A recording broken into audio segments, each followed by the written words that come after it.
telling you, this is how it went down. I'm standing there with my brother. I look up, and there was my mom. She walked into the lobby. After 11 years of not seeing her, my siblings hadn't seen her in like 8-9 years. And I'm like, there she is.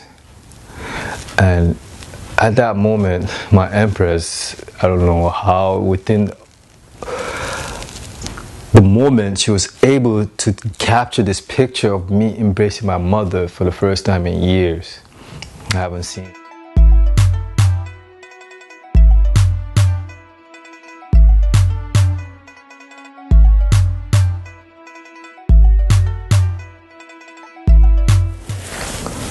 Welcome to another episode of Don't Quote Me on the 27th Letter Podcast. My name is Landry Onigbinde Bay. You already know.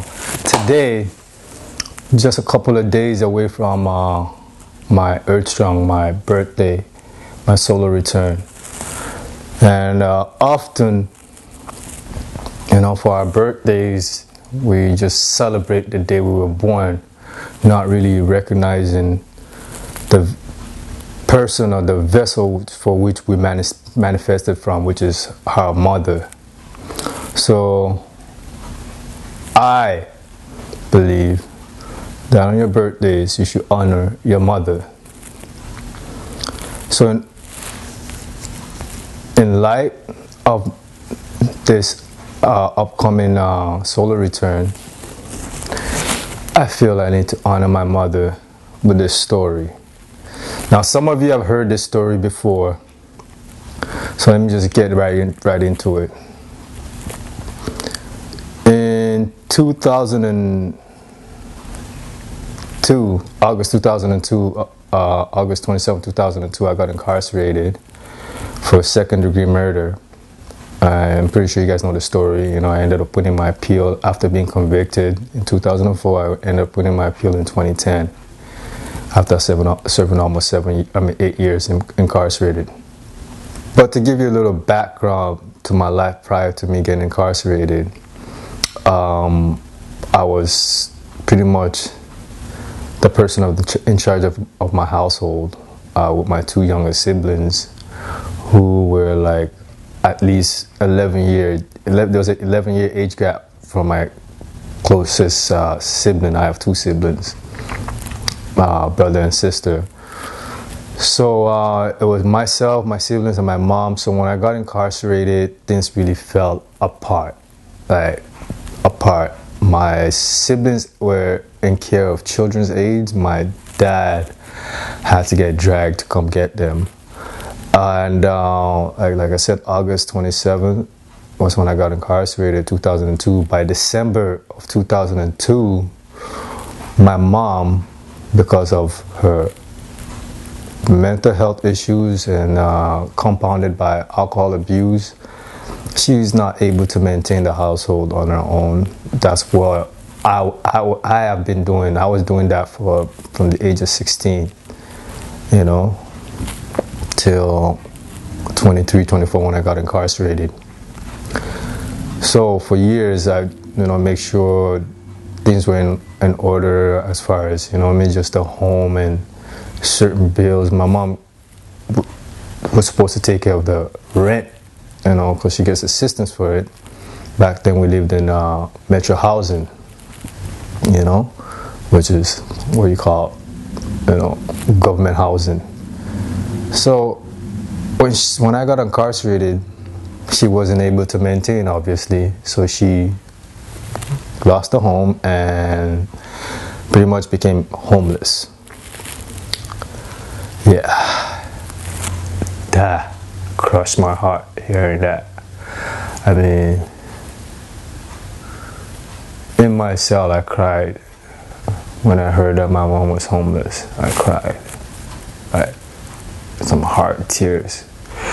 Because if you understand who my mom is, prior to her even coming to this side of the world, she was an independent woman who took care of her son and ran her own business and was very successful in doing so. Like, I went to a private school, that's how successful my mom was prior to her migrating to the side of the world. So when she reunited with my father, you would hope and think that, hey, both of them together will be a force to be reckoned with. But unfortunately, my dad had other plans and pretty much did not help the situation. And I think he had a lot to do with the mental health condition my mom found herself in.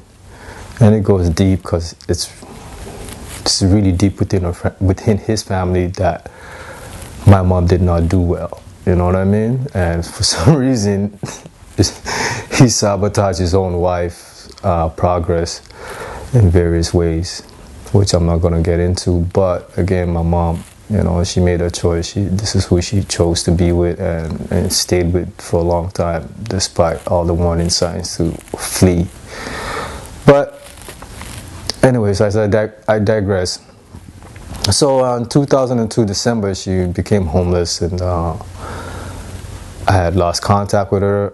And funny story, the last shelter I heard that she was in was actually an old club that I used to frequent as a child, as a teenager, to tell you the truth. It's called Spectrum. So if you guys know, Spectrum is by Main and Danforth, so which is in the neighborhood I grew up in. So it's kind of ironic that they turned that into a shelter, and that's where my mom was living. Last time I heard of any contact with her. I didn't have contact with her the whole time I was incarcerated, but I got word that she is in this shelter. So for years while incarcerated, I just would just hope and pray that she's okay, and so on and so forth. And while I was incarcerated, oftentimes I'll be watching the news. We hear about, hey, this woman got assaulted, or the body of a woman found somewhere, you know. I always crossing my mind, you know what I mean, because she's out there all alone in this world, you know, nobody really to protect her. But I mean, my mom's a strong woman. She's talking about survival and perseverance. That's my mom. Despite of her mental health or condition, she always survives. And that's what I've learned from her. The number one trait is to survive, to persevere no matter what. So in 2010, I won my appeal. I got out in April 23rd. My siblings, for whatever reason, while I was incarcerated, never bothered to look for their mother.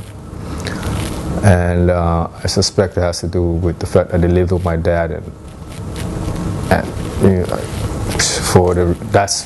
they live with my dad, and that's who side they're on pretty much. And I don't think they would cross their mind to even go look for their mother. So did I come out right away and look for my mom? No, there's so much I had to deal with. I had my own daughter that needed attention that I needed to attend to. I had to put my life back together. So my mother was not an immediate priority for me to find her where she may be. But I always had trust and faith that she's fine, no matter what. It's just the design, both our designs. Like, no matter what we're going through, we both know we're both going to be fine.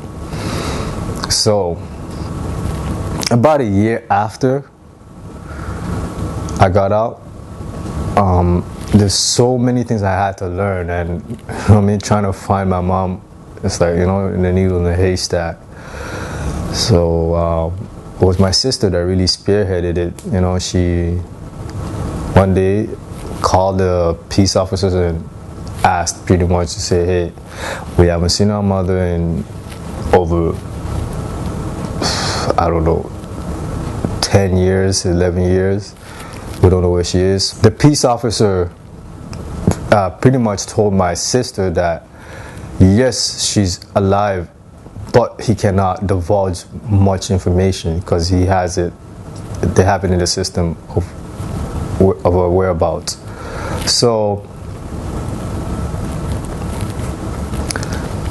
My sister was doing a due diligence. I really didn't know how to navigate through the system at this point because, you know, this is the internet age. You know, 2002 to 2010 is vastly different. You know what I mean? Like vastly different as far as technology. So she's able to utilize the internet in a way where I'm not familiar with. So there was a website or something that's 411. It's like a yellow pages or phone book pages, but it's digital. So she's able to put my mom's name in this 411 page, and she got a lead, and she got an address. So this is pretty exciting for us. So my sister, no, actually my brother and I went to the building which we got the address for, and we didn't know exactly what door number it is. This is a big building, you know, metro housing building. It was like 28 floors. It's crazy. So we didn't really, so we went to the office, to the super's office to see, give her a description and so on and so forth. Nothing came of it. They couldn't obviously give us any information. So the very next day we went home. So the very next day, myself and my sister, sorry, I got the story mixed up. The first time we went was with my sister. I went with my sister. We tried to gain information in regards to what floor or whatnot, what was her door number. We know what the building is, but we just don't know what floor, you know what I mean? The landlords and the superintendent couldn't divulge much information, which was fine, understandable. So the very next day, I went back with myself, my empress, and my brother. So as we were given this description, we ran into a lady who was a janitor of the building. I remember her name was Sweetie. Gave her my mom's description. And she was like, yeah, I think I know who you're talking about. And as I'm standing there with my brother, telling you, this is how it went down. I'm standing there with my brother. I look up, and there was my mom. She walked into the lobby. After 11 years of not seeing her, my siblings hadn't seen her in like 8-9 years. And I'm like, there she is. And at that moment, my empress, I don't know how, within the moment, she was able to capture this picture of me embracing my mother for the first time in years. I haven't seen her. And here's the picture. You guys can see the picture. So, you know, we got all excited and we go upstairs, and she was coming back from the store. So unbeknown to her, that day she got up and went to the store. When she was at the store, she was at the dollar store, and they have name tags, name plates that attach to keychains. And she saw my name on one of the keychains. This is the day of me finding her. So prior to her finding her, this is what she was doing. She seen my name and bought it. Bought the keychain with my name on it. When she got back from the store, that's when she ran into us. Like, this is divine. So when we got upstairs to her apartment, she goes in her bag and is like, oh, look what I just got today. And she pulls out this name tag keychain thing. I couldn't believe it. But at the same time, knowing her, yeah, that's just like my mom. You know, very intuitive and telepathic in her own way. So I was just like floored. Like, what? I don't know if once I tell you guys this story, like when I tell people this story, it's like it gives them goosebumps just thinking about it. Like, what? What do you mean she bought that name tag the day you found her? Like, it's crazy. So my mom, back in November, just celebrated her birthday. I believe she's 71 now. Yeah, 71. And she survived, man. She survived. And I'm grateful for you, mommy. I'm grateful for your journey. Despite how the world might look at you or see you in your darkest time, you still that goddess to me. They don't know you like I do. I love you very much, mommy. You set a great example of persevering. You know, I appreciate everything you've done for me. And without you, it's been said, I would be nothing without you, mom. I would be nothing. I love you very much, and I thank you for the life you're giving me, because you could just easily not be bothered when you found out when you got pregnant. Because that's another story. Like when my mom found out she got pregnant, my dad already left the country. Like it was crazy. So she was on her own raising me for the first 10 years of my life, like I said. But she was a successful businesswoman, and I went to a private school. Like I was taken care of, I was very well taken care of. So these are the things I remember. So in our darkest times, where she's falling and people don't see her in the light that I see her, I have those memories. And those memories are forever etched in my mind, forever. Again, mommy, I love you, appreciate you for the life you've given me. Check out this next video on the importance of loving yourself.